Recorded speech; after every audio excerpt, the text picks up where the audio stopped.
Here are 5 of the biggest mistakes that beginners make on camera which can totally ruin your videos. But don't worry, I won't leave you hanging. I'm going to tell you exactly how to prevent them. Hey there, I am Dan Bennett from Video for Entrepreneurs, where, you guessed it, we are all in on helping entrepreneurs learn how to look and sound great on camera. Now, people make mistakes, and mistakes are often good. But at the same time, really smart people learn from the mistakes that others have already made, and then they learn how to avoid them altogether. The first mistake that I want you to avoid is comparing yourself to other creators and entrepreneurs. I don't really care what anyone says. The fastest way to grow your audience, business, and/or your YouTube channel is to be so incredibly yourself that no one can touch it. That is your secret weapon. I know this might sound cliche, but again, I don't care. After 2 decades in the space of entrepreneurship and professional video content creation, I can assure you that this is the #1 mistake that you do not want to make. The next mistake that I see tons of video content creators making is simply winging it.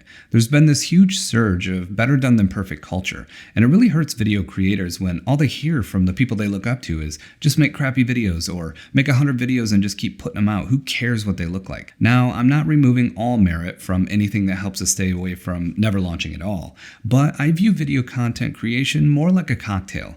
Part better done than perfect, and part polish and publish. You have to find a mix that works best for you, but winging it without a plan is a recipe for failure, and more importantly, a ton of frustration. Another mistake I see all the time is terrible framing.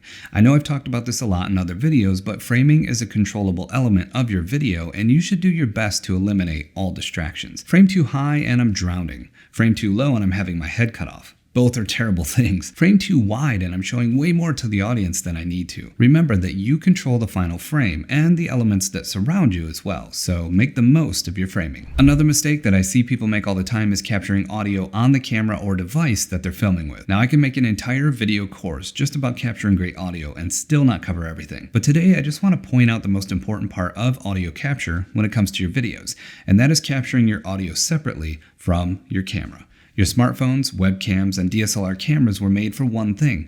That's capturing incredible images. That's where all the engineering and innovation dollars went. So guess what that means? They weren't made for capturing incredible audio. So the best way to do that is to capture it separately from the camera. Then join your video clips and audio clips back together when you edit. The last mistake that I want to cover today is poor pacing. If your video starts off slow and it drags on and doesn't change much while you're moving through it, if you aren't prepared and if you have to just search for your thoughts and you say things like a lot, you'll lose viewers. Remember that your audience searched, read, clicked, and watched, and it's up to you to deliver on that promise that you made in your title, your thumbnail, and the first 5 seconds of your intro. Do you remember the first 5 seconds of this video? Here are 5 of the biggest mistakes that beginners make on camera which can totally ruin your videos. But don't worry, I won't leave you hanging. I'm going to tell you exactly how to prevent them. See how I got right to the point and I've delivered on that promise, and in a way that I hope hits all of the big 4. I hope this video was educational, inspirational, practical, and hopefully a little bit entertaining. Now that you know which mistakes to avoid, you should watch my in-depth video on 10 camera presence tricks that big YouTubers use to look confident on camera.